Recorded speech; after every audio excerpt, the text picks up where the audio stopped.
김포에 살고 있는 30대 남자입니다. 저와 아내는 모두 강서 쪽으로 회사를 다니고 있어서 김포 아파트에서 전세로 살며 출퇴근을 하고 있는데요. 올해 12월에 예쁜 딸이 태어날 예정입니다. 참 평화로운 날들을 보내고 있었지요. 자, 어느 날 근데 집주인이 집을 빼달라고 하는 겁니다. 그것도 내년 6월 전까지요. 사실상 반년 정도 남은 상황인 건데 이렇게 갑자기 원래는 전세로 계속 살면서 돈을 더 모으려고 했는데 이런 예상치 못한 상황에 당황스럽습니다. 임대차 보호법에는 집주인이 실거주하는 거라면 무조건 나가줘야 된다고 하더라고요. 전세살이 하니까 이렇게 내 의지와 상관없이 쫓겨날 수도 있구나 라는 생각이 들었습니다. 포기하고 다른 방법을 생각해야 했습니다. 비슷한 돈으로 다른 전세를 알아봤는데요. 2년 전과 다르게 전세가가 많이 올랐더라고요. 거의 1억 정도 오른 전세의 가격, 또 어제와 오늘 말이 계속 바뀌는 대출 규제, 이런 걸 보니까 마음이 흔들리고 있습니다. 전세 1억이 올랐어? 곧 태어날 아이를 위해서라도 이제는 좋은 환경에 정착을 하고 싶습니다. 그래서 지하철이 인근에 있으면서도 조용하고 환경도 괜찮은 김포 운양동 그리고 장기동 쪽을 보고 있어요. 하지만 생각지도 못한 대출을 받을 생각에 불안하기도 하고, 또 아내가 육아휴직증이라서 소득도 지금 많이 줄었습니다. 하지만 집값과 정책은 또 절 기다려주지 않잖아요. 신생아 특례 대출도 언제 사라질지 모르는 요즘 같은 시기, 이번 전세 만기가 마지막 기회인 것 같습니다. 아내한테는 좋은 집으로 이사 가자 당당하게 말했지만 과연 제가 좋은 집을 살 수 있을까요?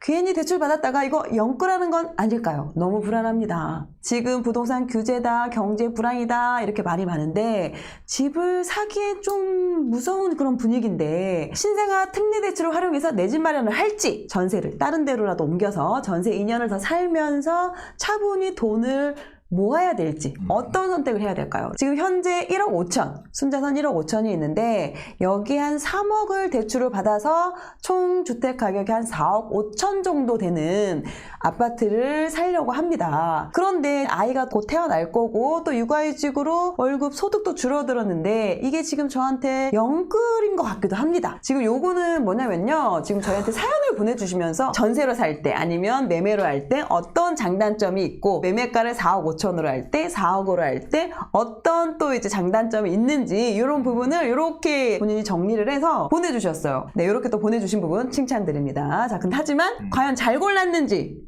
못 골랐는지 그 결과는 뒤에서 이제 저희가 확인을 해보도록 할 거고요.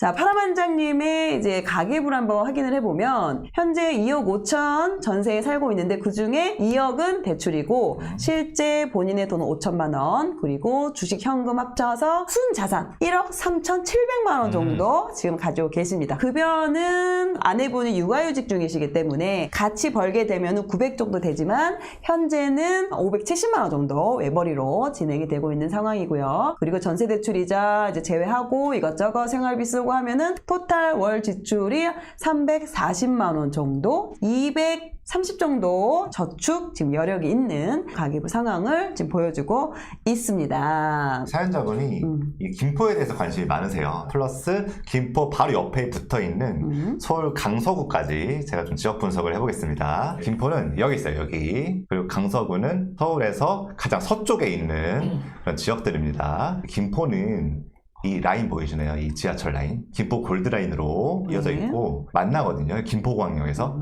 그래서 김포에 사시는 분들은 골드라인을 통해서 김포공항역까지 가고 9호선을 타시거나 아니면 5호선을 타시고 보라 색깔 이렇게 나눠서 이렇게 출퇴근을 하시는 분들이 많습니다. 김포의 특징은 새 아파트가 굉장히 많아요. 왜냐면 여기 빈 땅들이 좀 아직도 꽤 있기 때문에 마음만 먹으면 새 아파트를 지을 수 있거든요. 그래서 역마다 그 새 아파트들이 좀 형성되어 있는 그런 상황입니다. 특히 이쪽 장기역, 운암역, 이 택지를, 이 신도시를 김포 한강 신도시라고 해요. 딱 보면은 새 아파트들이 이렇게 모여 있어요. 여기 되게 살고 싶다 이런 마음이 들 수밖에 없죠. 김포에서 이제 가장 비싼 아파트, 이제 가장 선호하는 아파트가 여기 있어요. 여기 한강 메트로자이라는 아파트들이 있거든요. 30평대 기준으로 6억대 후반 정도 형성되어 있고요. 바로 옆에 있는 2단지는 6억대 중후반에 이런 2020년대 신축 아파트가 이렇게 형성되어 있고요. 강서구랑 한번 보겠습니다. 여기 쭉 넘어가서 보라색 라인, 지하철 라인 5호선이 지나가고 있고요. 9호선, 골드라인이랑 좀 비슷한데 골드라인보다는 조금 더 환해요, 이 라인이. 그래서 9호선의 특징이 뭐냐면 여의도와 강남을 한 번에 갈 수 있습니다. 쭉쭉 가다 보면은 여의도역을 거쳐서 강남까지 한 번에 갈 수 있는 굉장히 선호하는 노선이에요. 서울에서 가장 일자리가 많은 지역이 뭐 여의도, 강남, 뭐 광화문 뭐 이런 지역들이 있는데 이런 지역들 중에 여의도와 강남을 한 번에 갈 수 있는 노선이 이제 9호선이다. 또 5호선을 보면은 5호선은 여의도를 갈 수 있어요. 여의도를 지나서 여기 광화문까지 한 번에 갈 수 있는 노선이기 때문에 강남과 여의도, 광화문까지 흡수할 수 있는 그런 선호하는 지역입니다. 강서구에 가장 선호하는 지역은 여러분들이 많이 들어보셨을 텐데 마곡 엠벨리예요. 특히 마곡 엠벨리 중에서 사람들이 가장 좋아하는 단지가 여기 7단지거든요. 전용 84 기준으로 가장 낮은 가격 순으로 보면은 17억 정도 형성돼 있어요. 2014년식인데. 근데 김포는 아까 더 2020년식으로 더 연식도 좋은데 10억 정도가 차이 나는 거죠. 그리고 좀 위쪽으로 가보면 가양, 뭐 등촌, 또 염창으로 해서 여긴 다 구축 아파트들이 형성돼 있거든요. 200세대, 뭐 100세대 정도 되는 아파트들이 굉장히 많아서 여기는 300세대가 넘으면은 여기 좀 세대수가 많네? 이렇게 생각할 수도 있습니다.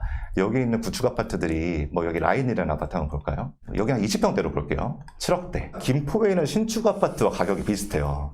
여기는 97년식 구축 아파트인데 연식이 거의 한 23년 차이 나잖아요.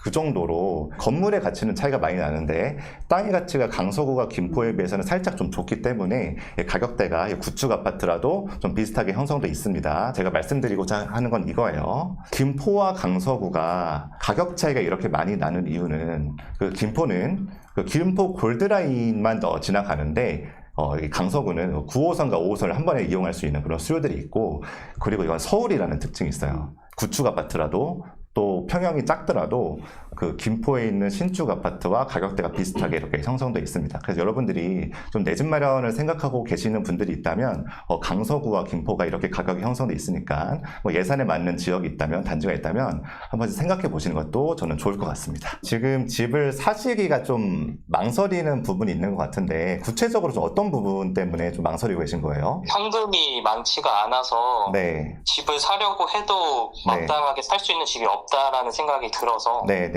좀 더 모아야 되지 않나라고 생각을 하고 있었어요. 지금 종잣돈이 1억 3천 정도 있으신 것 같고요. 대출을 한 3억 정도 받아서 한 4억대 정도 집을 살려고 하신 것 같은데 맞을까요? 네, 맞아요. 대출을 3억 정도로 산정하신 이유가 있을까요? 70% 대출을 받는다고 생각했을 때 한 3.1억 그 정도 되더라고요. 네네. 근데 뭐 이제 집을 사면은 이것저것 세금도 나가고 네. 돈이 나가는 게 있다 보니까 네.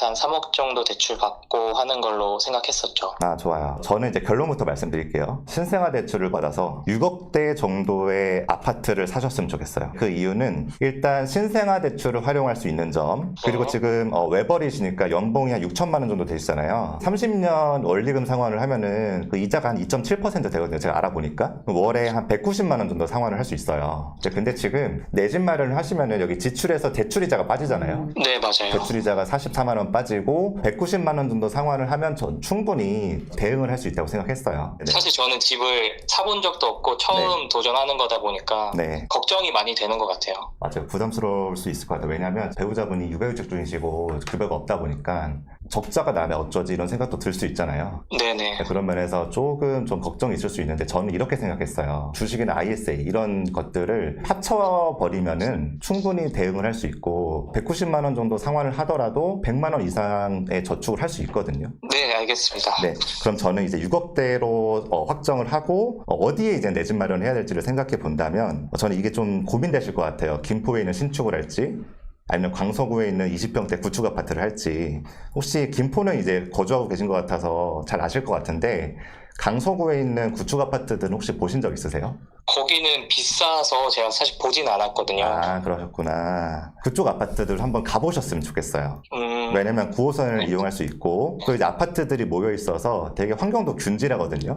충분히 아이 낳고도 배우자분과 가족과 이렇게 행복하게 거주할 수 있는 환경이기 때문에 강서구 아파트도 괜찮다고 생각을 하는데 저는 이런 부분이 있어요. 김포 한강신도시를 선택해도 거주의 가치로서 굉장히 좋은 선택인데 저는 한 가지 우려되는 게 5년 뒤에 혹은 10년 뒤에 내가 그 선택을 했으면 어떨까 이런 생각을 하실까봐 이런 선택지도 있다라는 걸 말씀을 드렸던 거고, 그 파란만장님과 그 와이프분이, 배우자분이 머리를 맞대고 한번 선택을 해보시는 게 가장 중요할 것 같아요. 아, 네, 알겠습니다. 네. 파란만장님 안녕하세요. 아, 네, 안녕하세요. 이제 대충 고민거리가 어느 정도 정리가 되셨나요? 네, 정리는 됐어요. 결국에는 그거거든요. 지금 편한 집을 살지, 왜 그런 얘기 하잖아요. 젊을 때 몸테크 할지. 맞아요. 네, 결국에 그거예요. 이 두 가지 중에 어떤 선택을 했을 때 어떤 결과가 올까 이런 것들에 대해서 경험이 없기 때문에 그 차이를 잘 모르고, 유디님을 비롯해서 저희가 파란만장님이나 사연자분들 혹은 시청자분들을 위해서 해드릴 수 있는 거는, 몸테크 했을 때는 이런 것들을 포기하는 대신 이런 것들을 얻을 수 있고, 지금 현재 거주 환경을 중요하게 생각해서 결정을 했을 때는 이런 것들을 얻을 수 있고, 대신 미래에 이런 대가를 치러야 할 수 있다. 요 정도를 알려드리는 거고요. 네네. 그거는 이제 파란만장님이 결정을 하시는 게 좋아요. 제가 주로 여기까지 얘기했었거든요. 근데 저는 개인적으로요, 사실 본인이 어떤 삶을 원하는지에 대한 고찰이 필요해요. 본인 스스로가. 30대 초중반일 때는 사회로부터 기대받는 거는 완전한 어른이죠. 그죠? 그쵸. 네, 근데 되게 생각보다 내가 해보지 않았지만 중요한 일들이 너무 많아요. 아이를 키우는 거, 집을 사는 거, 이런 것들 전부 다 너무 어렵고, 그 누구는 잘했다고 하니까 나도 잘하고 싶은데 그렇다고 어떻게 접근해야 될지도 모르겠고. 근데 제가 이 얘기를 왜 하냐면, 한 번쯤 고민할 때가 되지 않았을까? 내가 앞으로 어떻게 살고 싶은지에 대해서. 저는 파란만장님 뿐만 아니라 이 영상을 시청하실 시청자분들, 특히 파란만장님하고 비슷한 나이 또래의 다른 분들한테도 드리고 싶은 얘기가 생각이 나서 말씀을 드리는 거예요. 왜냐하면 이런 결정을 선뜻 내리지 못하시는 분들이 너무너무 많아요. 그럴 수밖에 없죠. 왜냐면 누구도 나보다 내 인생에 대해서 진지한 사람은 없으니까. 네, 맞아요. 그래서 저는 한번 깊게 고민해 보실 시기가 됐다고 생각해요, 이제. 제가 이 얘기를 왜 하냐면, 대부분 이런 분들, 이런 조언을 드리고 나서 시간이 지나서 그분을 다시 만났을 때 어떻게 하기로 했어요? 라고 하면 5개월, 6개월이 지났는데도 여전히 결정을 못 내리는 경우를 많이 봤거든요. 그러니까 미루는 거예요. 어려우니까. 그리고 저는 개인적으로 10년 뒤에 내 인생이 지금보다 훨씬 더 나아졌으면 좋겠다라는 생각이 드시면, 그러면은 사실 젊어서 고생하는 게 맞긴 맞아요. 차 가지고 다니시나요? 네, 차 타고 다녀요. 그러면 차 가지고 출퇴근을 하시는데 저녁 때 오면 주차할 데가 없어요. 좀 늦으면 계속 돌아야 돼요. 빙빙 자리 날 때까지. 뭐 아파트에 따라 좀 다르긴 하지만, 복도식 같은 경우에는 문 열면 옆에 쫙 복도라서 남의 집 대문들이 다 보여요. 층간소음 같은 것도 조금은 더 심할 거고요. 겨울 되면 더 춥고 여름 되면 더 더워요. 주차장에 엘리베이터 연결 안 된 데도 많거든요. 아이 낳으시면 유모차에 이렇게 해가지고 다니실 텐데, 유모차를 들고 1층까지 올라오셔야 될 거예요. 눈이 오나 비가 오나. 다른 사람들이 봤을 때 저 사람은 구축 아파트에 사는구나 라는 정도? 그 정도예요. 이거 되게 현실적인 얘기거든요. 제가 구축 아파트에만 20년 살았겠네요. 근데 저는 이게 전혀 불편하지 않았거든요. 왜 그러냐면요, 제 목표가 있으니까요. 제가 선택한 거니까요. 사실 구축 아파트 안 살아봤으니까 모르지만, 이제 노나님이 얘기해 주신 거 뭐 어떻게 보면 내가 견딜 수 있지 않을까, 그 정도는 할 수 있지 않을까, 그런 생각도 들고요. 아, 그럼요. 거기 사시는 분들 얼마나 많은데요. 저도 뭐 그죠, 다 사람 사는 데니까. 그럼요. 네, 맞아요. 뭐 때문에 이렇게 되는지 모르겠지만 다 사람 사는 데고요. 그 사람 사는 곳이 천국인지 지옥인지는 사는 집이 아니고 그 사람 마음에 달린 거예요. 잘 고민해보시고 두 분의 행복이 우선이니까 그에 맞는 선택하셨으면 좋겠습니다. 12월이면 이제 예쁜 딸이죠? 네, 딸이에요. 네, 예쁜 딸이 이제 태어날 텐데, 그 육아비, 양육비 이게 많이 들까봐 걱정이 되셨나봐요. 사실 이게 가늠이 안 되다 보니까 그렇더라고요. 근데 오히려 어렸을 때는, 정말 아기일 때는 생각보다 돈이 많이 들지 않습니다. 물론 이것도 이제 어떻게 해주느냐에 따라 조금 다를 수는 있겠지만 충분히 아낄 수 있는 거고, 돈 들어갈 일이 그렇게 많지가 않아요. 뭐 아기용품 같은 경우도 뭐 당근을 활용할 수도 있는 거고, 그리고 막 그렇게 막 많이 먹지도 않고 그러다 보니까 아이한테 들어가는 거는 생각보다 별로 없다라는 거. 뭐 분유값, 뭐 기저귀값 거의 뭐 안 요 정도? 들어요. 요 요즘에 정도 나라에서 들어가죠. 도와줘가지고. 네. 네네. 그래서 오히려 이때쯤에는 좀 오히려 좀 이렇게 아끼셔가지고, 이제 아이가 학교 들어가거나 이제 이러면 이제 또 교육비가 추가적으로 들기 때문에 오히려 지금은 좀 이렇게 덜 들어가니까 그렇게 고민 안 하셔도 된다. 그리고 어떻게 보면 이때가 돈을 모을 수 있는 절호의 기회다. 마지막 기회이다. 네, 알겠습니다. 혹시 뭐 아이 태어나서 뭐 혹시 뭐 궁금한 거 있으세요? 제가 이제 애를 둘을 또 지금 키워봤기 때문에. 아이가 태어나자마자 바로 어린이집을 대기를 한다고 하더라고요. 그렇죠. 여기 이제 워킹맘 분도 많고 하니까. 네.